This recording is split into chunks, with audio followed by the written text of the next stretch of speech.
اعوذ باللہ من الشیطان الرجیم بسم اللہ الرحمن الرحیم پارہ نمبر 27 وفی موسیٰ اذ ارسلناہ الی فرعون بسلطان مبین۔ یہاں سے آخری صورت تک یعنی سورہ ذاریات مکمل تک مختلف نبیوں کا تذکرہ اللہ تبارک و تعالیٰ نے کیا ہے، خصوصاً قوم فرعون کا، قوم سمود کا، قوم عاد کا، قوم لوط کا، کہ انہوں نے اپنے نبی کو جھٹلایا، جس کی وجہ سے اللہ تبارک و تعالیٰ نے ان کے اوپر عذاب ڈال دیا اور ہلاک اور برباد کیا۔ سورہ طور یہ مکی صورت ہے۔ طور اس لیے کہ اس کی پہلی آیت کے اندر طور کے نام سے آیت ہے، اس لیے اس صورت کا نام طور رکھا۔ اللہ تبارک و تعالیٰ نے یہاں پر قسم کھائی ہے، والطور، طور کی قسم، وکتاب مستور فی رق منشور، ایسی کتاب کی قسم جو کھلے ہوئے ورق میں لکھی ہوئی ہے۔ اس سے مراد یا تو قرآن کریم ہے، یا اس سے مراد لوح محفوظ ہے، یا اس سے مراد نامہ اعمال ہے۔ تینوں باتیں لکھی ہیں، تینوں میں سے کوئی ایک بات ہو سکتی ہے۔ والبیت المعمور، اور بیت معمور کی قسم۔ بیت معمور سے مراد جس طرح انسانوں کا کعبہ مکہ ہے جہاں پر طواف کیا جاتا ہے، اسی طریقے سے کعبہ کے اوپر، ساتوں آسمان کے اوپر کعبے کے محاذات میں فرشتوں کا کعبہ ہے جس کو بیت معمور کہا جاتا ہے، اور روزانہ وہاں پر 70,000 فرشتے اس کعبے کا طواف کرتے ہیں، بیت معمور کا۔ اور بڑی عجیب اللہ کی قدرت یہ ہے کہ ایک فرشتہ جب طواف کر کے فارغ ہوتا ہے تو اس کا دوسری مرتبہ نمبر نہیں لگتا ہے وہاں پر۔ والسقف المرفوع، بلند چھت کی قسم، اس سے مراد آسمان ہے۔ والبحر المسجور، اور ایسے سمندر کی قسم جو بھرا ہوا ہے، لدالد ہے۔ اللہ تبارک و تعالیٰ نے قسم کھائی، پھر اپنے عذاب کو واقع ہونے کو ذکر فرمایا، ان عذاب ربک لواقع، یقیناً تیرے رب کا عذاب واقع ہو کر رہے گا، یعنی قیامت میں جو عذاب ہونے والا ہے گناہوں کے اوپر، کفار کو، مشرکین کو، یہ یقیناً ہو کر رہنے والی چیز ہے، اس میں کوئی ذرہ برابر شک نہیں ہے۔ اصلوہا فاصبروا او لا تصبروا سواء علیکم انما تجزون ما کنتم تعملون۔ اللہ تبارک و تعالیٰ نے یہاں پر ذکر فرمایا کہ کفار مشرکین کو جب جہنم میں ڈال دیا جائے گا تو اللہ تبارک و تعالیٰ فرماتے کہ داخل ہو جاؤ، صبر کرو یا صبر نہ کرو، تمہارے لیے دونوں برابر ہیں۔ صبر کر کے ایسا نہیں ہوگا کہ ہماری اوپر تم کو رحم آ جائے گا، یا صبر نہیں کرو گے، چلاؤں گے، شکوے شکایت کرو گے تو رحم آ جائے گا۔ ڈال دینے کے بعد چاہے تم کچھ بھی کرو، تمہارے لیے دونوں چیزیں برابر ہیں، اور یہ بدلہ ہے اس چیز کا جس کو تم دنیا میں کر آئے ہیں۔ پھر آگے اللہ تبارک و تعالیٰ نے اللہ سے ڈرنے والے متقین اور مومنین کا ذکر فرمایا کہ وہ باغوں میں ہوں گے، نعمتوں میں ہوں گے، اور اللہ تبارک و تعالیٰ ان کا رب جو ہے ان کو وہ چیز عطا کرے گا جو وہ خوش ہوں گے۔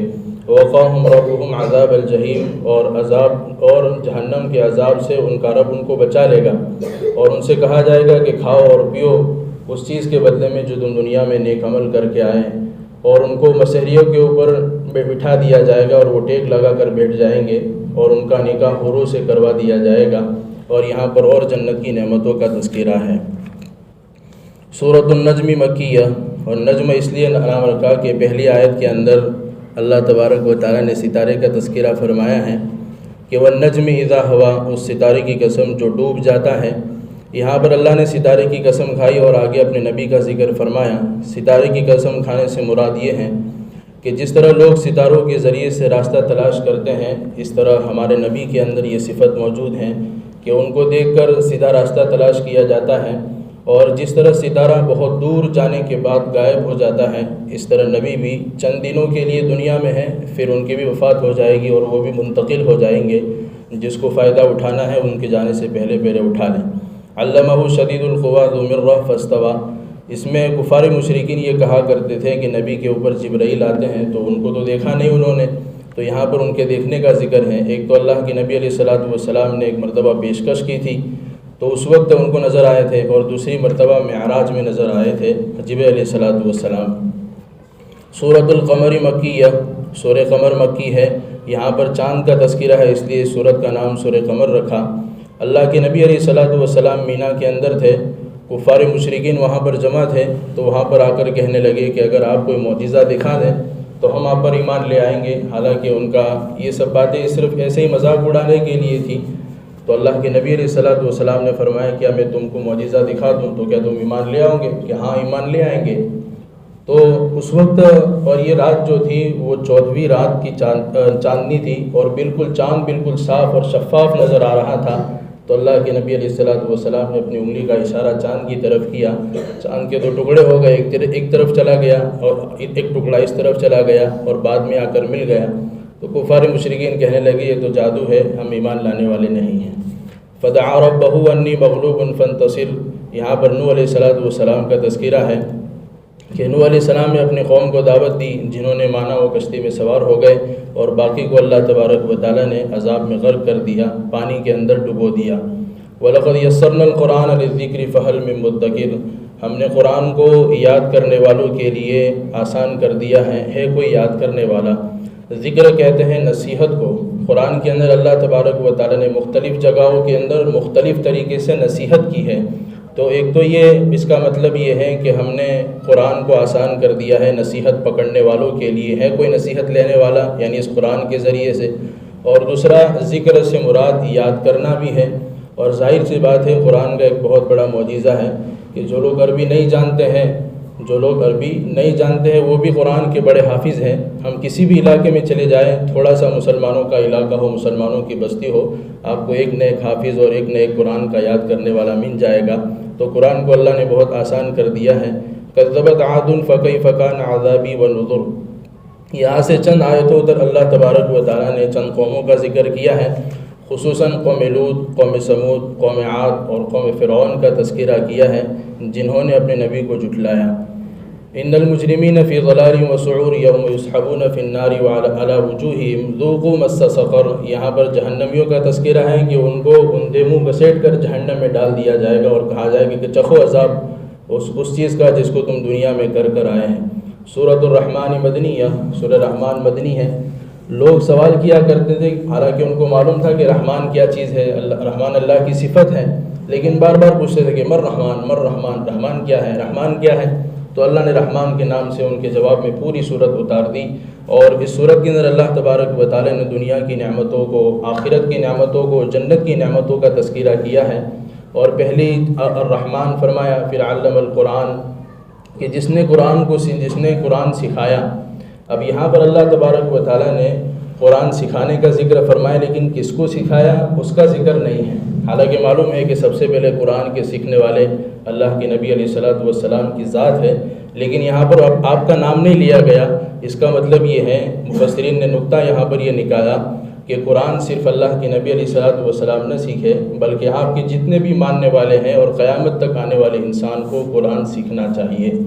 فَبِأَيِّ آلَاءِ رَبِّكُمَا تُكَذِّبَانِ، اور ایک لفظ، ایک آیت اللہ تبارک و تعالیٰ نے بار بار اس میں بیان فرمائی کہ اللہ تبارک و تعالیٰ نعمت کا تذکرہ کرتا ہے، پھر کہتا ہے فَبِأَيِّ آلَاءِ رَبِّكُمَا تُكَذِّبَانِ، تم اپنی رب کی کون سی نعمتوں کو جھٹلاؤ گے۔ یعنی اس صورت کے اندر اللہ تبارک و تعالیٰ نے باریک نعمتوں کو ذکر کیا ہے، دنیا کی بھی اور آخرت کی بھی، یعنی ہم اللہ تبارک و تعالیٰ کی ایک نعمت کو بھی جھٹلا نہیں سکتے ہیں۔ یا معشر الجن والانس ان استطعتم ان تنفذوا من اقطار السماوات، اس آیت میں اللہ تبارک و تعالیٰ نے جناتوں کو اور انسانوں کی بے بسی کا ذکر کیا ہے کہ کل آخرت میں کوئی بھی اللہ کے عذاب سے بھاگ نہیں سکتا ہے۔ پھر اللہ تبارک و تعالیٰ نے یہاں پر کہا کہ اے جنات اور انسانوں کی جماعت، اگر تمہارے اندر طاقت ہو تو آسمان اور زمین کے کسی کنارے سے باہر نکل کر بتاؤ۔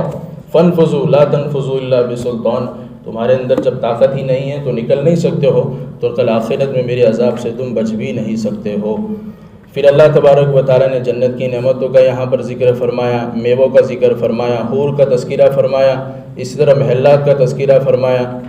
پھر سورۃ الواقعہ، یہ مکی صورت ہے، اور واقعہ اس لیے نام ہے کہ اس کی پہلی آیت کے اندر لفظ واقعے سے آیت کو شروع کیا ہے، اذا وقعت الواقعہ، اور واقعہ کہتے ہیں قیامت کو، کہ جب واقع ہونے والی چیز واقع ہو جائے گی، لیس لوقعتها کاذبہ، اور کوئی بھی اس کو جھٹلا نہیں سکتا ہے۔ یہ کفار مشرکین کے لیے خاص طور پر تھا کہ وہ لوگ قیامت کو جھٹلایا کرتے تھے کہ کوئی آنے والی نہیں ہے، لیکن اللہ تبارک و تعالیٰ کہتے ہیں کہ آج جھٹلا لو، لیکن جب تمہارے سامنے قیامت آئے گی تو اس وقت تمہارے پاس کوئی موقع جھٹلانے کا نہیں ہوگا، یہ واقع ہو کر ہونے والی ہے۔ وَكُنْتُمْ أَزْوَاجًا ثَلَاثًا، اس صورت میں اللہ تبارک و تعالیٰ نے خاص طور پر 3 جماعتوں کا ذکر فرمایا ہے۔ ایک وہ جماعت ہے جو مقربین کی جماعت ہے، جنہوں نے اپنے نیک اعمال کے ذریعے سے اپنا مرتبہ اتنا بلند کر لیا ہے کہ وہ سابقین اور مقربین میں سے ہو گئے ہیں، اور دوسرے وہ لوگ ہیں جن کا نام اعمال سیدھے ہاتھ میں ملے گا، یہ لوگ بھی اچھی حالت میں ہوں گے۔ اور تیسری جماعت وہ ہے جن کا نام اعمال الٹے ہاتھ میں ملے گا، ان کا حال بہت برا ہوگا۔ آگے ان کے احوال کا ذکر ہے کہ مقربین کون ہوں گے؟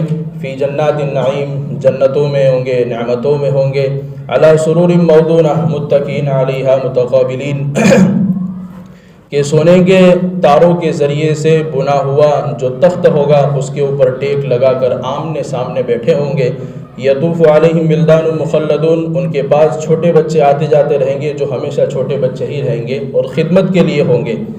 اور ہم دنیا کے اندر بھی اس کو محسوس کرتے ہیں کہ بڑے کے مقابلے میں اگر ہماری خدمت کوئی چھوٹا بچہ کرتا ہے تو ہم کو بہت اچھا لگتا ہے کہ اس کا معصوم پنا اور اس کا آنا، اس کا جانا، اس کا کھیلنا۔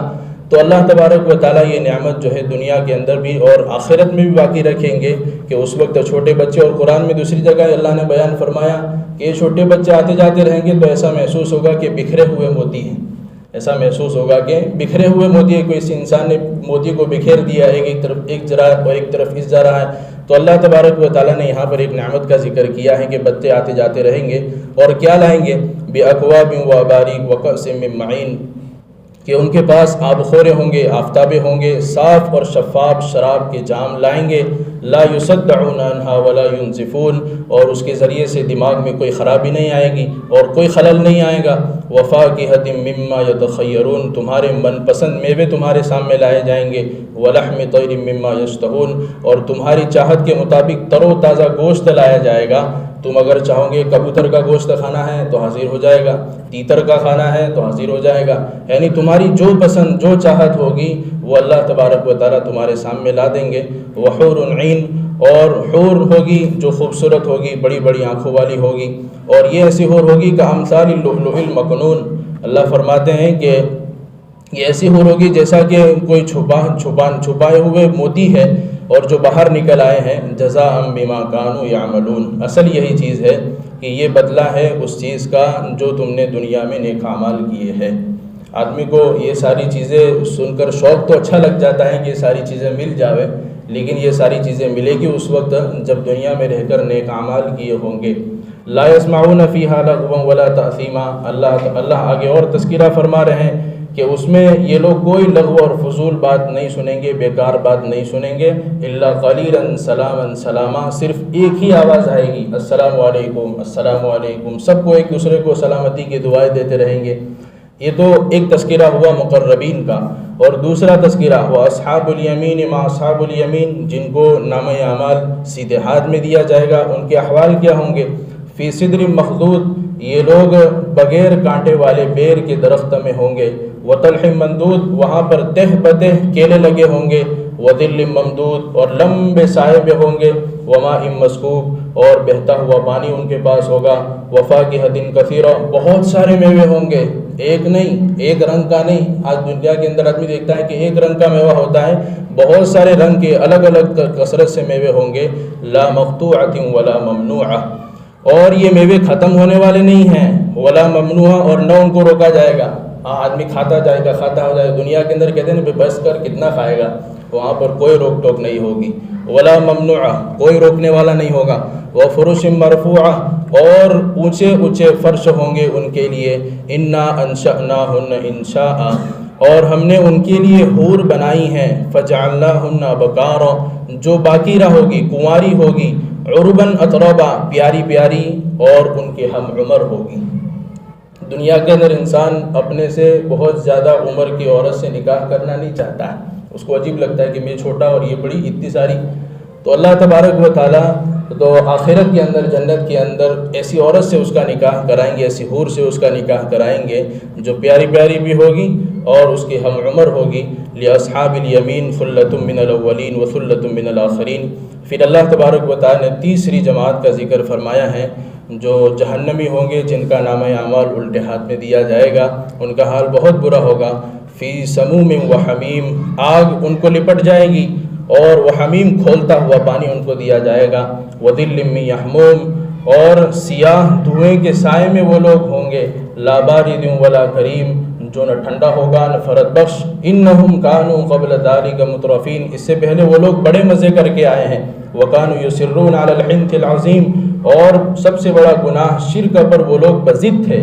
وکانوا یقولون اذا متنا وکنا ترابا وعظاما انا لمبعوثون، کیا کہیں گے یہ لوگ؟ یوں کہتے تھے کہ ہم مر جائیں گے، مٹی ہو جائیں گے، ہڈی ہو جائیں گے، تو واپس دوبارہ کیسے اٹھائے جائیں گے؟ او آباؤنا الاولون، اور ہمارے پہلے باپ دادا بھی. اللہ کے نبی کو کہا کہ کہہ دو ان الاولین والآخرین لمجموعون الی میقات یوم معلوم، کہ پہلے لوگ بھی اور بعد کے لوگ بھی ایک مقررہ وقت کو سب کو ایک جگہ پر جمع کیا جائے گا. ثم انکم ایھا الضالون المکذبون، اے گمراہ لوگو، اے جھوٹے لوگو جنہوں نے ہماری آیتوں کو جھٹلایا اور ہمارے بعث بعد الموت کے یعنی کھڑے ہونے کو جھٹلایا. لآکلون من شجرۃ من زقوم، جب بھوک لگے گی تو زقوم کا درخت ان کو کھلایا جائے گا، اور یہ درخت دیکھنے میں بھی بڑا عجیب سا ہوگا اور کھانے میں بھی بڑا عجیب سا لگے گا. فمالئون منہ البطون، جس سے ان کے پیٹ بھرے جائیں گے. فشاربون علیہ من الحمیم، اور ان کو پینے کے لیے کھولتا ہوا پانی دیا جائے گا. فشاربون شرب الہیم، جو ایک جو اونٹ ہوتا ہے، اونٹ وہ بہت پیاسا ہو جاتا ہے، اس کی ایک بیماری ہوتی ہے، اونٹ کی بیماری کا یہاں پر ذکر ہے کہ اونٹ ایک جب اس کو ایک ایسی بیماری لگ جاتی ہے کہ جب اس کو پیاس لگتی ہے تو وہ پانی پیتا جاتا ہے لیکن سیر نہیں ہوتا ہے. تو اللہ تبارک و تعالیٰ جہنمیوں کی بیماری دیں گے کہ وہ اونٹ کے پیاسے اونٹ کے پانی کی طرف پیتے جائیں گے، کھولتا ہوا پانی، لیکن ان کی پیاس اس سے بجھنے والی نہیں ہے. ھذا نزلھم یوم الدین، قیامت کے دن یہی ان کی مہمان نوازی ہوگی. یہ ایک بہت زجر اور توبیخ اور تماچا ہے جہنمیوں کو کہ اللہ تبارک و تعالیٰ ان کا مذاق اڑاتے ہوئے کہہ رہے ہیں کہ یہ حالانکہ یہ کوئی مہمان نوازی نہیں ہوگی. کتنا سخت عذاب ان کا ذکر فرمایا گیا ہے. اللہ ہماری حفاظت فرمائے. نحن خلقناکم فلولا تصدقون، اور ہم نے تم کو پیدا کیا اور تم دوبارہ اٹھائے جانے کی تصدیق نہیں کر رہے تھے. اللہ تبارک و تعالیٰ نے بڑے پیارے انداز میں آگے پھر سمجھا رہے ہیں. افرأیتم ما تمنون، کیا تم دیکھتے نہیں ہو کہ جو مادر رحم کے اندر نطفہ ٹھہرایا جاتا ہے، منی ڈالی جاتی ہے باپ کی، تو انتم تخلقونہ ام نحن الخالقون، کیا پھر انسان تم پیدا کرتے ہو کہ ہم پیدا کرتے ہیں؟ اللہ تبارک و تعالیٰ پوچھ رہے ہیں. پھر آگے اللہ سمجھاتے ہیں کہ افرأیتم ما تحرثون، تم کھیتی دیکھتے ہو، ہریالی دیکھتے ہو. انتم تزرعونہ ام نحن الزارعون، کہ کھیتی تم اگاتے ہو کہ ہم اگاتے ہیں. پھر آگے اللہ تبارک و تعالیٰ نے پانی کا تذکرہ کیا. افرأیتم الماء الذی تشربون، کیا تم پانی کو نہیں دیکھتے کہ جس کو تم بڑے مزے کے ساتھ پیتے ہو؟ انتم انزلتموہ من المزن ام نحن المنزلون، کہ آسمانوں سے اور بادلوں سے تم اتارتے ہو یا ہم اتارتے ہیں. افرأیتم النار التی تورون، اور تم آگ کو نہیں دیکھتے جس سے تم جلاتے ہو اور کام کاج اٹھاتے ہو. انتم انشأتم شجرتها ام نحن المنشئون، اس کے درختوں کو تم نے پیدا کیا ہم نے پیدا کیا. یہ ساری چیزیں اللہ تبارک و تعالیٰ بیان کرنے سے مقصد یہ بتانا چاہتے ہیں کہ یہ ساری چیزیں جس طرح ہم نے پیدا کی ہیں اسی طرح ہم دوبارہ بھی تم کو اٹھانے پر قادر ہے، اور اس بات کی قدرت ہم رکھتے ہیں.